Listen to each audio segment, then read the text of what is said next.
Yo, what's up, everybody? It is Thursday, April 4th. Big down day today. Big down day.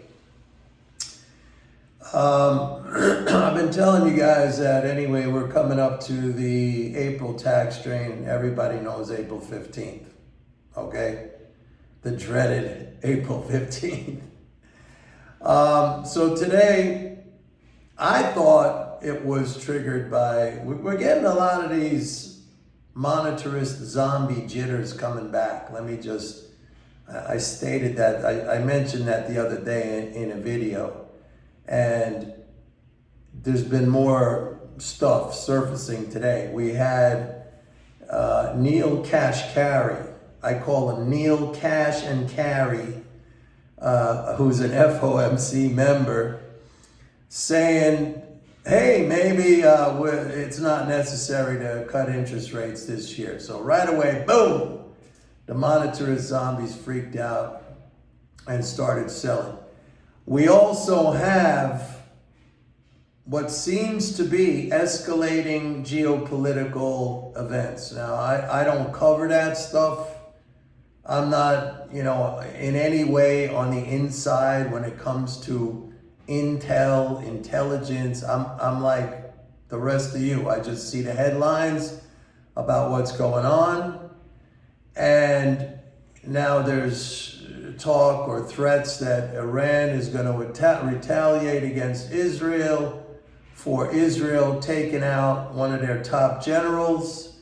And then Israel, I think, told Biden that, because they had a conversation today, apparently, Netanyahu told Biden that if Iran attacks Israeli territory, then Israel's gonna strike them back.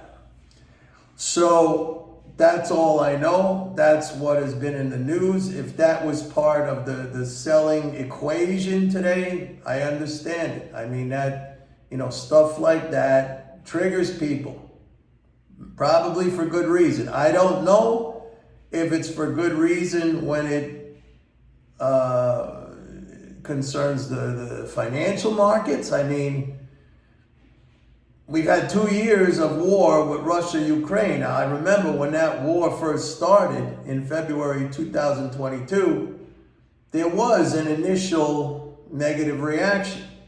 And I said at the time, while that's a terrible, horrible thing and we don't want war, that's a separate issue, at least for the United States. That's a separate issue from economic fundamentals. Now, there were some economic fundamentals triggered from that Russia invasion.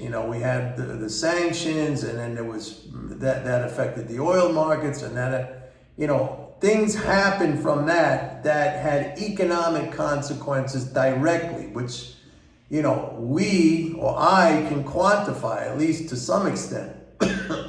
But this, I always like to say, let's keep things in context. I don't know. I mean, I'm not here to forecast geopolitical events. Frankly, personally, if you want my opinion, I would love for Israel to finish the job and take these mullahs out, just end the Iranian regime, and let's get it over with and be done with it, because that country's a state sponsor of terrorism. But I'm going to stick with the economic stuff. So let's get back to the monetarist zombies.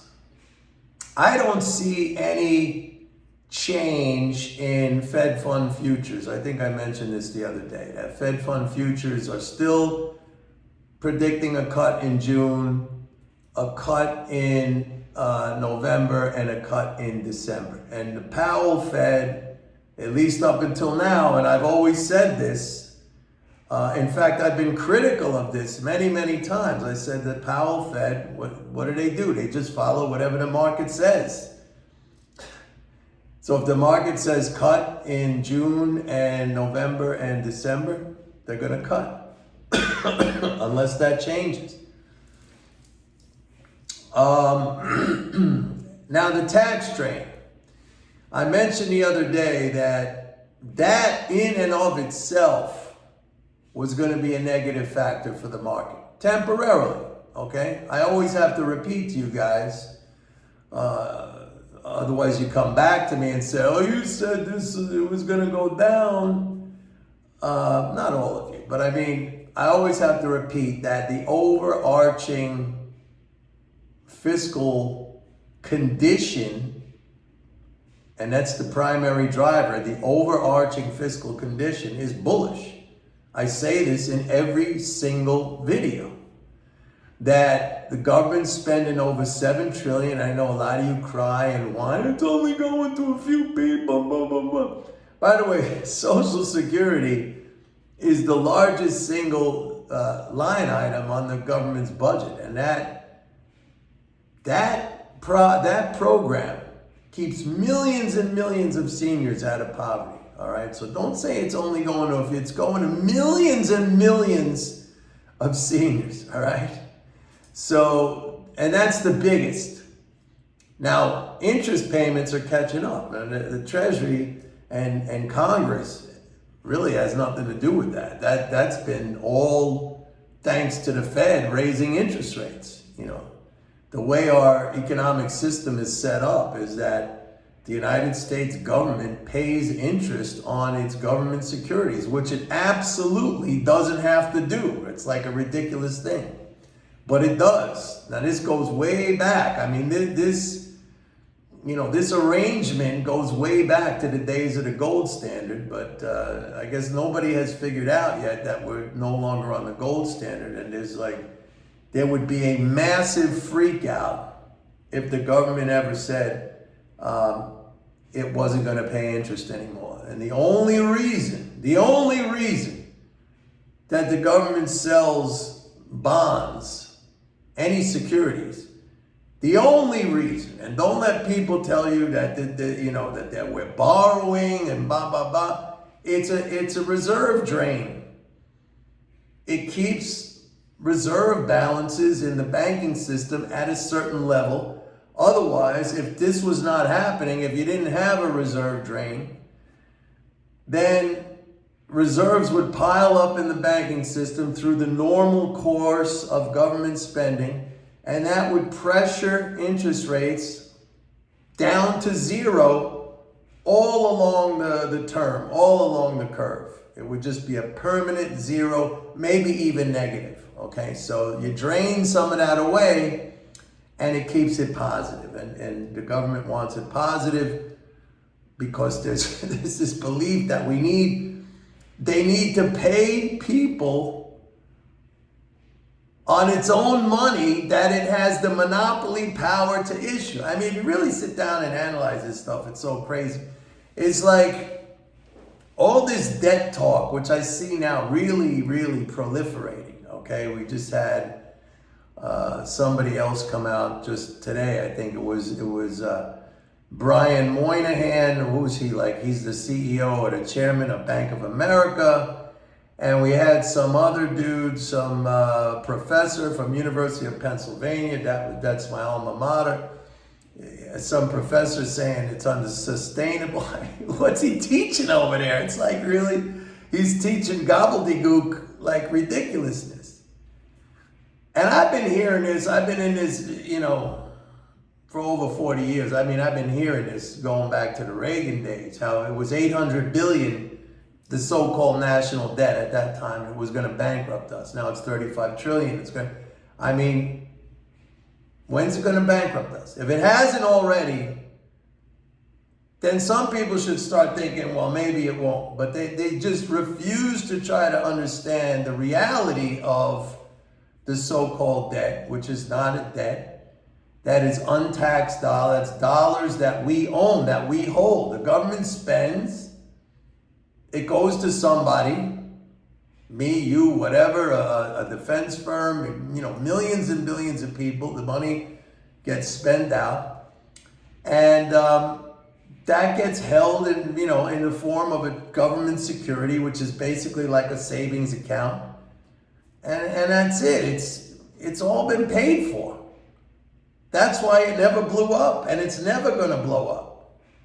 And the only way, if Congress ever listens to these cockamamie people like Brian Moynihan and Ken Griffin and Paul Tudor Jones and Stanley Druckenmiller and, the list goes on and on and on, the only way the government can,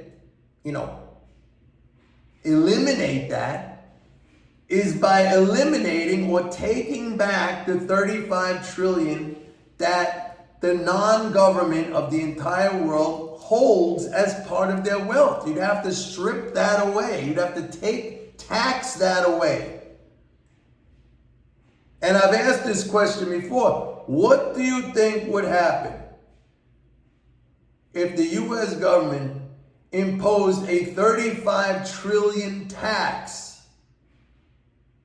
35 trillion tax to, eliminate the debt. These people think that would be something good. It would be, it would be like the financial equivalent of the asteroid that killed the dinosaurs. Yeah, that's what it would be. So anyway, I would not, some people complain in my videos are going too long. So, not that I cave in to anybody, but I'll make this one a little bit shorter. So I don't think it's time to buy into this dip yet. This is a dip that I was anticipating. We got the monetarist zombies freaking out. We got this geopolitical stuff going on. And we got the tax drain coming. So I'd sit back right now. I'm not jumping in at this point. By the way, the weekly AAII, that's the American Association of Individual Investors, that survey every week, that sentiment survey, it hasn't been extremely bullish. It's been bullish elevated for a while. It's been low bearishness, but not real extremes.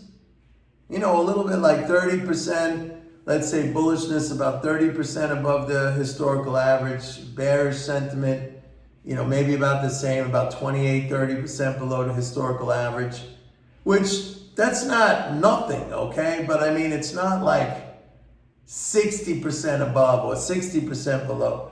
But anyway, what caught my attention is that, and I look at the bull-bear spread, in other words, the difference between the bullish percentage and the bearish percentage. Sometimes that's a good indicator. That thing has been positive for 22 weeks. That's a little bit stretched. And by the way, just maybe some of you don't remember, if you're new here, way back when we were going through that negative period with the rate hikes, initially when the Fed started raising rates and everybody, the monetarists were freaking out and they were all selling like crazy. And I was telling you, be patient. There's going to be a great buying opportunity. I gave you that buying opportunity. October 2022 was the exact bottom. I said that, and we went through a stretch. It maybe was even 20, 28, 30 weeks of that bull-bear spread was negative. And I said at the time, just watch. We're going to come to a moment when the bull-bear spread will be positive for a big, long period of time. And here we are. So everything I tell you, it happens. All right? So that makes me a little bit like, take my time right here. You got these three things going on between the zombies freaking out and the Israel-Iran tensions, the geopolitical stuff, and then the tax drain, which to me, that's the major thing, all right?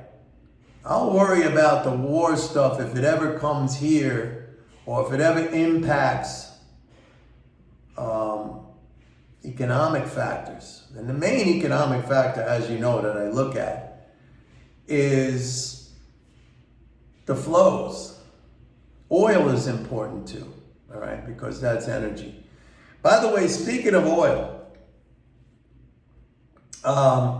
I've been noticing that over the past 6 or 7 weeks that oil producers, who, by the way, they're still net long the futures market, which is, and they've been net long the futures market, WTI crude oil futures, they've been net long since last May 2023.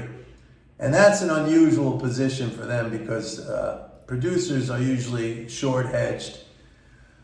But they've been reducing that long position over the last 6-7 weeks. And I've noticed in the weekly EIA petroleum status report, I mean, we're definitely seeing some softening in demand and we're seeing some softening in exports.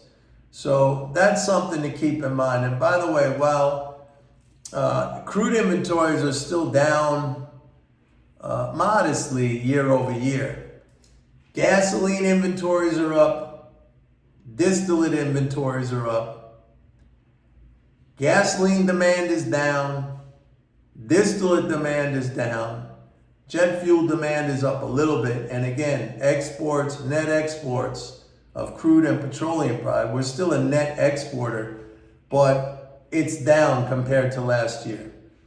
So it looks a little soft to me. I know everybody's jumping in now. Look, when I was telling you guys, when crude was down, you know, we kept bouncing down at 70, 71, 72. We even dipped below 70 a couple of times. I kept saying, buy oil, buy oil, buy oil when we got down there.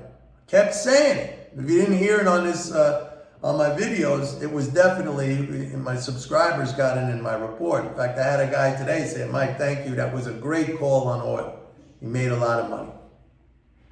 And now I'm telling you, be a little bit careful right here because, I don't know, what I see in these weekly reports that, you know, producers are still long, but they're cutting that back as the prices go up. And if they flip to short now,